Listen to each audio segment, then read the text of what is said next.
वो लड़का जीता जीता वहां पर मर गया चीखते चीखते, और वो लड़की उस दिन वाइट ड्रेस में ही थी। आज की कहानी एक रियल हॉरर स्टोरी है और ये कहानी है साउथ अफ्रीका के the castle of good hope की। साउथ अफ्रीका के केप टाउन में बनी एक ऐसी जगह जो वहाँ की सबसे पुरानी हॉन्टेड जगहों में से एक है। इस जगह को एक मिलिट्री बेस की तरह, गवर्नमेंट बिल्डिंग की तरह, इनफैक्ट एक प्रिजन की तरह भी यूज किया गया है। लेकिन गाइस, आज यहाँ पर कुछ ऐसा है जो लोगों के एक्सपीरियंस को बहुत डरावना बना देता है और ये सच्ची घटनाएं हैं। तो ऐसा क्या है साउथ अफ्रीका के the castle of good hope में, वही जानेंगे इस स्टोरी में। हेलो गाइस, मेरा नाम है Avinash Kumar stories. Guys, the castle of good hope को 17th सेंचुरी में डच ईस्ट इंडिया कंपनी ने बनवाया था और इसी जगह पर इससे पहले एक लकड़ी का किला हुआ करता था जो 1652 में बनवाया गया था, पर उसके काफी पुराने और कमजोर होने की वजह से उसको हटाकर the castle of good hope को बना दिया गया। अब जैसे जैसे समय बीता, लोगों ने इसको अपने हिसाब से तरह तरह तरीके से यूज किया। ऐसा माना जाता है कि यहाँ पर बहुत लोगों ने राज भी किया है, लेकिन बहुत लोगों ने अपनी जान भी गंवाई है। और गाइस, यहाँ के बारे में ये भी कहावत है कि यहाँ पर सिर्फ एक नहीं बल्कि कई सारी कहानियां फेमस हैं, या फिर हम इनफेमस भी कह सकते हैं। और इन सभी कहानियों में किसी न किसी के साथ कुछ न कुछ गलत जरूर हुआ है। इन कहानियों में से सबसे फेमस एक कहानी है द व्हाइट लेडी की। दरअसल 12th सेंचुरी में एक लड़की की कहानी प्रसिद्ध है। वो एक लड़के से प्यार करती थी, लेकिन उस लड़की की फैमिली उस चीज को अलाउ नहीं कर रही थी। अब क्योंकि वो लोग पावरफुल थे, तो उस लड़के को एक बड़ी सी दीवार में पूरा चुनवा कर उस दीवार को बंद करा दिया गया।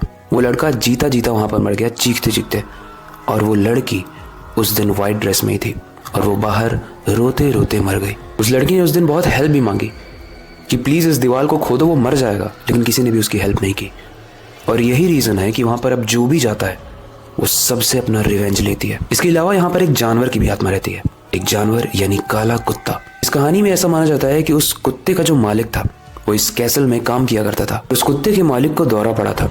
उस दौरे में लोगों की हेल्प की जरूरत थी, लेकिन किसी ने भी हेल्प नहीं की। इनफैक्ट उस दिन का जो गेट कीपर था वो भी उस कासल का गेट बंद करके चला गया था, जिसकी वजह से कुत्ता भी बाहर हेल्प लेने नहीं आया। और यही रीजन है कि उसका मालिक तो मर ही गया, लेकिन उसका कुत्ता भी मर गया, और वही कुत्ता आज वहां पर घूमता है। तीसरी कहानी है वहां के गवर्नर पीटर गैसबर्ट की। ये स्टोरी सबसे खूंखार स्टोरी है। दरअसल पीटर अपने समय का काफी खूंखार राजा माना जाता था और इसने काफी समय तक राज भी किया था। इनके राज्य में जितने भी प्रिजनर्स थे वो उन्हें अलग अलग तरीके से तंग करता था, उन्हें टॉर्चर करता था। कभी उन्हें कीलों पर बनी चादर पर लेटा देता था, तो कभी उनके हाथ को आग में रख के जला देता था। उसके दिल में किसी के लिए भी कोई दया नहीं थी। और ऐसा उसने 1, 2 या 3 लोगों के साथ नहीं किया, ऐसा उसने सैकड़ों लोगों के साथ किया, सैकड़ों प्रिजनर्स के साथ किया। इतना ज्यादा खतरनाक और दर्दनाक टॉर्चर किया कि वो सारे ही लोग मरने के बाद भी आज भी उस कैसल के आसपास घूमते हैं। अब गाइस, ये बहुत ऑब्वियस सी बात है कि जहां पर इतने सारे लोग मरे हैं, इतनी सैड स्टोरी है जिस जगह की, इतनी ज्यादा प्रताड़ित टॉर्चरस स्टोरी है, वहां की आत्माएं कैसे शांत होंगी।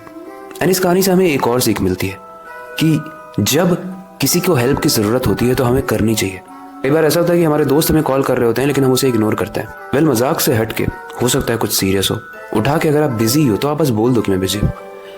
वेल, ये मेरा कहना है, आपका क्या कहना है आप जरूर बता सकते हो। क्योंकि इस कहानी में भी the castle of good hope जो अफ्रीका की जगह है वो हॉन्टेड इसीलिए बनी क्योंकि किसी ने भी उन लोगों की मदद नहीं की, और या तो उन लोगों को टॉर्चर किया। गाइस, आज भी वहां पर बहुत सारी पैरानॉर्मल एक्टिविटीज देखी जाती हैं। कुछ लोगों को आवाजें आती हैं, कुछ लोगों को चीखें सुनाई देती हैं। इनफैक्ट कुछ लोगों को तो कीलों की आवाजें जब उस पर चलते हैं और खून निकलता है, वैसी टाइप की आवाजें भी आती हैं। तो ऐसा माना जाता है कि ये सारी हॉन्टेड एक्टिविटीज जो हो रही है इनकी स्टोरीज से रिलेटेड ही है। वेल, जो भी हो, टॉर्चर के बाद कोई भी इंसान शांत की बैठेगा, भले ही वो मरने के बाद है, बट आएगा जरूर। पहले स्टोरी कैसे लगी हो, इससे रिलेटेड कोई भी फीडबैक हो आप कमेंट सेक्शन में जरूर बता सकते हो। ये एक रियल स्टोरी थी, तो आप इंटरनेट पे जाके इसके बारे में और ज्यादा सर्च कर सकते हो। अगर आपको ऐसी ही रियल स्टोरीज पसंद है जो हम रेगुलरली ला रहे हैं, तो आप कमेंट में जाके रियल स्टोरीज जरूर मेंशन करना। बाकी ये वक्त आ चुका है इस स्टोरी को एंड करने का और नई स्टोरी पर काम शुरू करने का। लेकिन जाने से पहले मैं बस एक ही चीज कहना चाहूंगा, अपनी क्यूरियोसिटी को डाई मत होने देना। नई चीजें सीखते रहना अपने बेड के नीचे और खिड़की के बाहर जरूर देख लेना। मिलते हैं अगली वीडियो में।